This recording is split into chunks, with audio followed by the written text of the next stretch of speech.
महाराष्ट्र रस्ते महाराष्ट्र राज्य रस्ते विकास महामंडळ म्हणजेच MSRDCकडून थोड्याफार फरकाने 2 प्रकल्प घोषित करण्यात आलेले होते.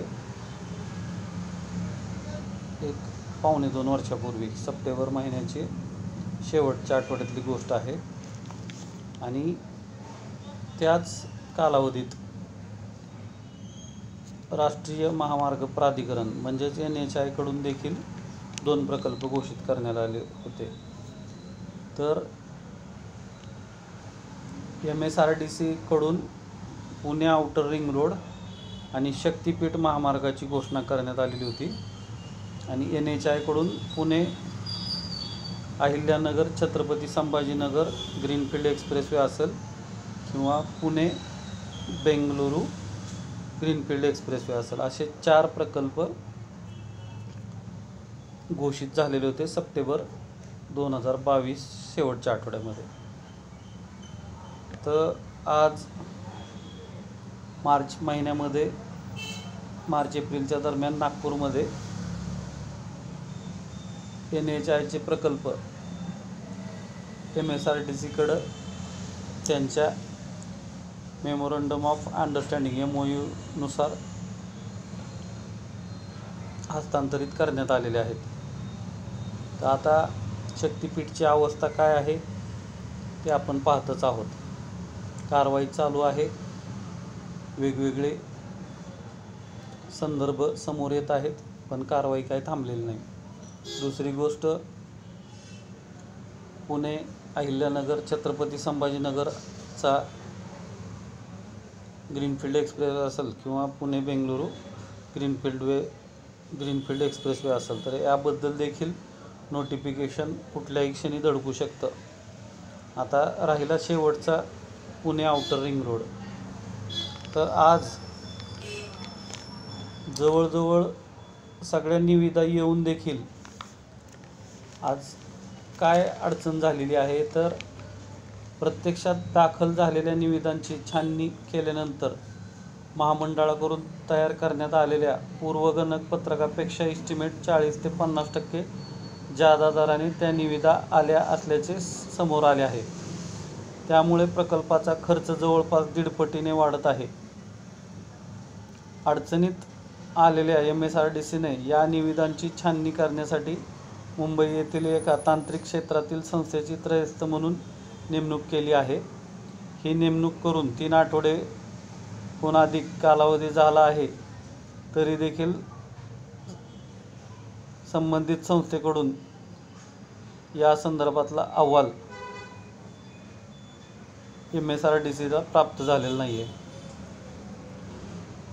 तर विलंब किंवा डिले मुळं 15-16 हजार कोटीच्या ह्या आउटर पुणे रिंग रोडचा खर्च 22,000 कोटींकडे चालला आहे. MSRDCकडून या रस्त्याच्या कामासाठी सुमारे 16,000 कोटी रुपयांचा खर्च अपेक्षित धरला होता. निविदा उघडल्यानंतर ते 40 ते 45% जादा दराने आल्याचं लक्षात आलं. त्यामुळे रिंग रोडचा खर्च 6 ते 7 हजार कोटी जवळजवळ 1.5 पट जात असल्याचं निदर्शनास आलं. वाढीव दराने आलेल्या ह्या निविदा मान्य केल्या तर त्यातून वाद निर्माण होण्याची शक्यता होती. फेरनिविदा काढायच्या म्हटलं तर 3 ते 6 महिन्याचा कालावधी लागू शकतो. त्यामुळे एकीकडं आड आणि एकीकडं विहीर, आपल्या मराठी म्हणीप्रमाणे महामंडळ कात्रीत सापडलं आहे.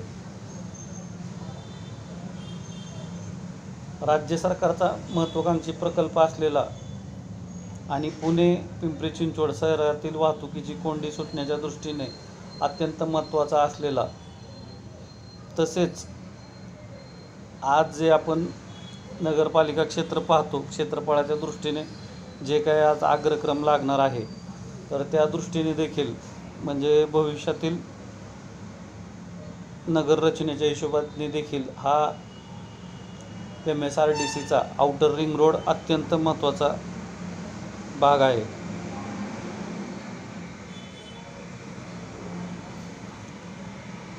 पूर्व आणि पश्चिम अशा 2 टप्प्यामध्ये हा विभागला गेलेला आहे. कामाचे 9 टप्पे असणार आहेत. ठेकेदार कंपन्या देखील निविदा प्रक्रियेद्वारे नेमणुकीसाठी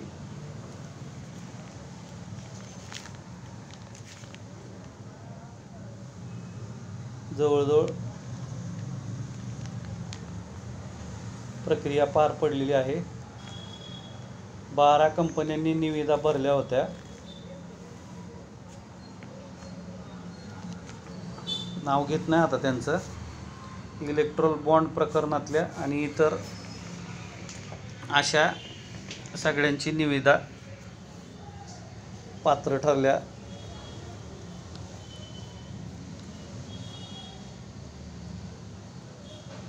आता वाढीव दराने ज्या निविदा आलेल्या आहेत त्यामागं परत अवैध गैरप्रकारे जे इलेक्ट्रोल बॉन्ड किंवा निवडणूक रोखे प्रकरण मध्ये समोर आलेलं होतं, तर त्याची तर परत एकदा पुनरावृत्ती होणार नाही ना.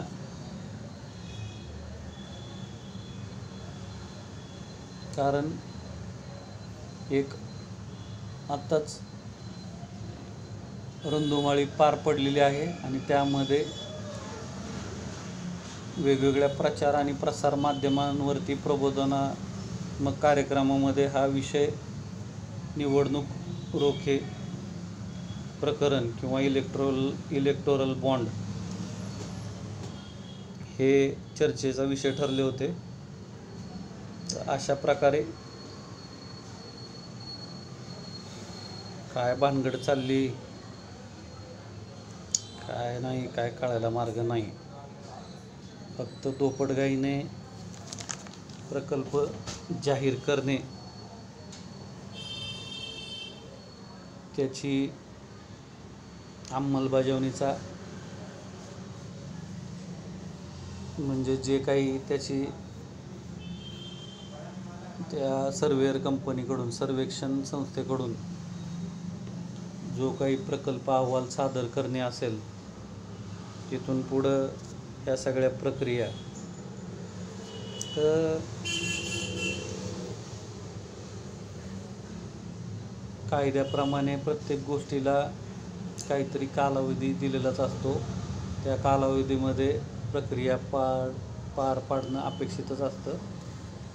तरी देखील सगळं काही व्यवस्थित चाललेलं असताना ठेकेदार कंपन्यांकडून अशी अक्षम्य चूक कसं काय घडली. मग आता तो तांत्रिक विषय आहे त्यांचं, ते काही इंटरेस्ट आणि नंतर वॉटेवर 2 टेक्निकल वर्ड आहेत, तर त्या अनुषंगाने काहीतरी तांत्रिक त्याच्यामध्ये बाबी असण्याची शक्यता आहे. पण एकंदरीतच MSRDCकडे एवढा मोठा लावाजमा असताना किंवा जे काही ठोकताळे होते गणित, तर त्याच्यामध्ये एवढी तफावत कसं काय होऊ शकते. ठीक आहे, आता तो तांत्रिक याचा भाग आहे. पण एकच की सर्वसाधारण जनता आज त्यांच्या भविष्यातील स्वप्नांच्या वास्तूसाठी अत्यंत जिव्हाळ्याचा असलेला हा पुणे बाह्य वळण वर्तुळाकृती महामार्ग याची आतुरतेने वाट पाहत आहे. याची दखल प्राधिकरण असेल, प्रशासन असेल, ठेकेदार कंपन्या असतील किंवा जनितार्थ काम करणाऱ्या संस्था असतील, तर या सर्वांनी घ्यावी आणि लवकरच आपलं म्हणण्याप्रमाणे वाद असेल, विवाद असतील तरी संवाद स्थापित करून सुसंवादाने लवकरात लवकर मार्ग काढावा. बाकी राहिलं, निवडणुका येत जात असतात, पण आपल्या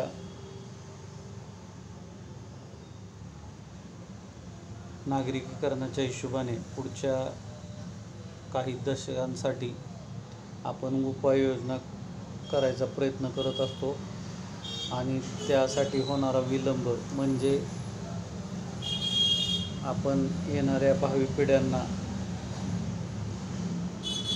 नाहक त्रासास सामोरं जाण्यासाठी तर करून ठेवत नाही ना. हा विचार करणं, सारासार विचार करणं देखील प्रत्येकाचं कर्तव्य आहे. नैतिकतेने त्यांनी तो विचार देखील करावा. असं एक तर घडायला नको, लक्ष नसणारा अशातला भाग नाही आहे. सगळं काही MSRDCकडं असताना ठेकेदारांनी त्यांच्या काय तांत्रिक मुद्दे आहेत बहुतेक असावेत, त्या अनुषंगाने जरी त्यांनी हे केलेलं असलं तरी ताबडतोब याच्यावरती मध्यम मार्ग काढून विलंब टाळावा आणि लवकरात लवकर पुढची प्रक्रिया पूर्णत्वास न्यावी. बाकी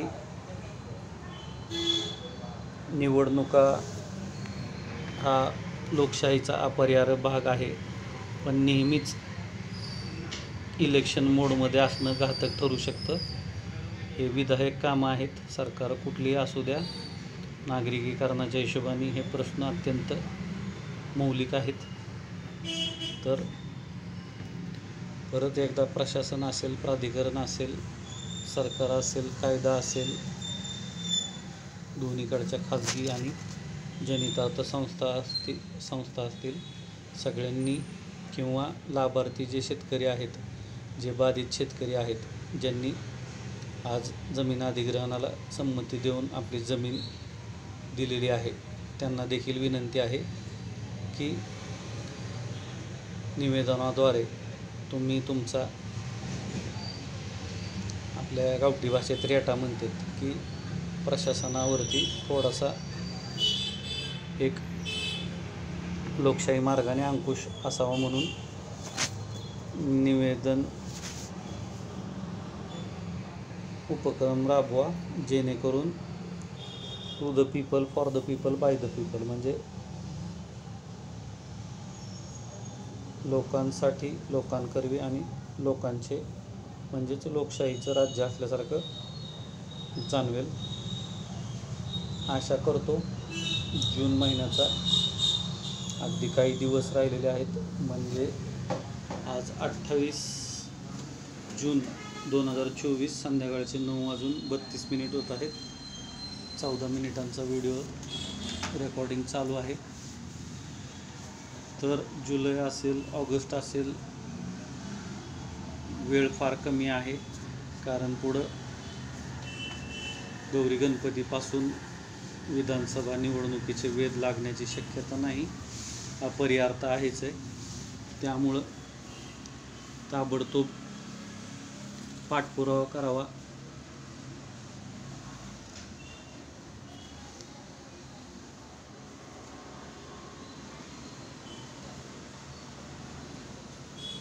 भिजत गोंगडं ठेवण्यात काही देखील मजा नाही आहे. याच्यातून कोणाचंही भलं होणार नाही आहे.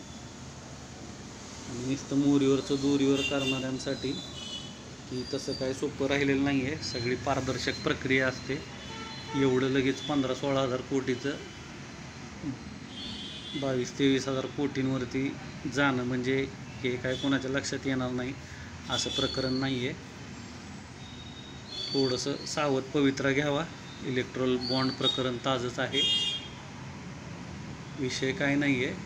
कंपन्याचं काय स्वतःचं नसतं, सगळं भागभांडवलदारांचा देखील त्यात, म्हणजेच सर्वसामान्य गुंतवणूकदारांचा देखील पैसा असतो. तर आता ते जे होतं निवडणूक रोखे प्रकरण किंवा इलेक्ट्रॉल बॉन्ड, त्यातून धडा घ्यावा. जे काय झालं ठीक आहे, सुप्रीम कोर्टाने RBIने जे काही दखल घेऊन जे काही समोर आणलेलं आहे तर त्यातून धडा घ्यावा आणि थोडं जरा नाही का कसं असतं की काही गोष्टी प्रज्ञापराध म्हणतात की जाणून बुजून कधी कधी चुका होतात, तर त्याचं प्रायश्चित्त करणं देखील गरजेचं असतं. तर राहिली गोष्ट एक, पुणे हे सुसंस्कृत सांस्कृतिक शहर आहे, तर सगळ्यांनी पुण्याच्या भविष्यासाठी नैतिकतेने विधायक मार्ग पत्करावा आणि ताबडतोब जेवढं लवकरात लवकर जमेल तेवढं हा विषय मार्गी लावावा, हीच आम्ही प्रचार प्रसार आणि प्रबोधन माध्यम म्हणून विनंती करतो. चॅनलला नवीन असाल तर सबस्क्राईब करायला विसरू नका. तसेच भविष्यातील घडामोडी आपणापर्यंत पोहोचवण्यासाठी बेल आयकॉन म्हणजे घंटी वाजवायला विसरू नका. व्हिडिओ जर आवडला असेल तर तो लाईक करा. फारच आवडला असेल, गरजेचा वाटत असेल तर मित्रपरिवारामध्ये तुमचे वेगवेगळे व्हॉट्सअप, तुमचे टेलिग्राम किंवा सोशल मीडिया, फेसबुक असेल किंवा जे काही वेगवेगळे सोशल मीडिया किंवा सामाजिक तुमचे घटकांचं एकत्रित जे काही माध्यम असेल तर त्याच्यावरती शेअर करा आणि त्यांना देखील आपल्या एका शेतकरी भूमिपुत्राचा, जमीन मालकाचा, कष्टकऱ्याचा हा अनोखा उपक्रम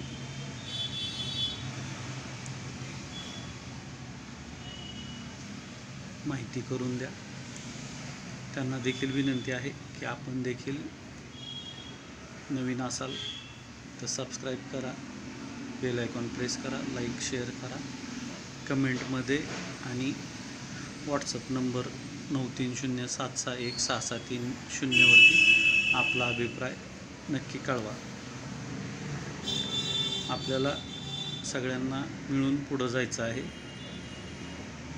वेळ लागू द्या, हळूहळू का होईना पण नक्कीच पुढं जाऊ. बऱ्याच गोष्टी आहेत त्यामध्ये. आज पुणे काही सांगायची गरज नाही आहे. आज जो गर्द म्हणजे ड्रग्सचा जो विळखा पडायला लागलेला होता आणि त्या अनुषंगाने प्रशासनाने जी कारवाईची तलवार आज उगारलेली आहे, तसेच हिट अँड रनचे सर्व दूर प्रकरणं पाहण्यात येत असतील, तर अशा पार्श्वभूमीवरती आणि देशभर गाजत असलेल्या नीट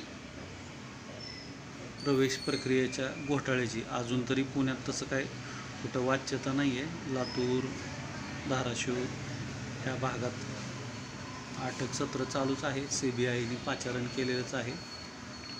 तर नक्कीच अशा नकारात्मक परिस्थितीमध्ये पुणे रिंग रोडबाबतचा सकारात्मक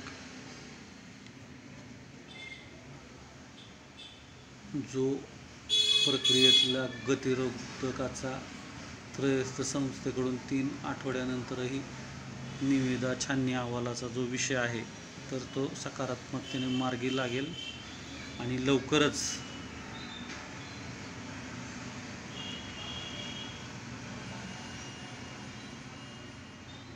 महाराष्ट्राचं सांस्कृतिक शहर किंवा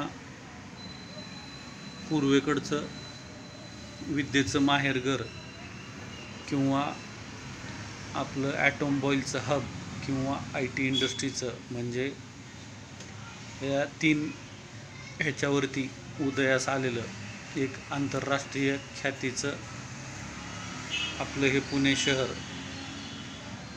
नक्कीच कात टाकेल याच आशेने आपली रजा घेतो. धन्यवाद.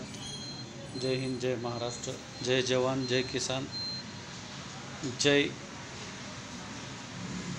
विज्ञान, जय तंत्रज्ञान.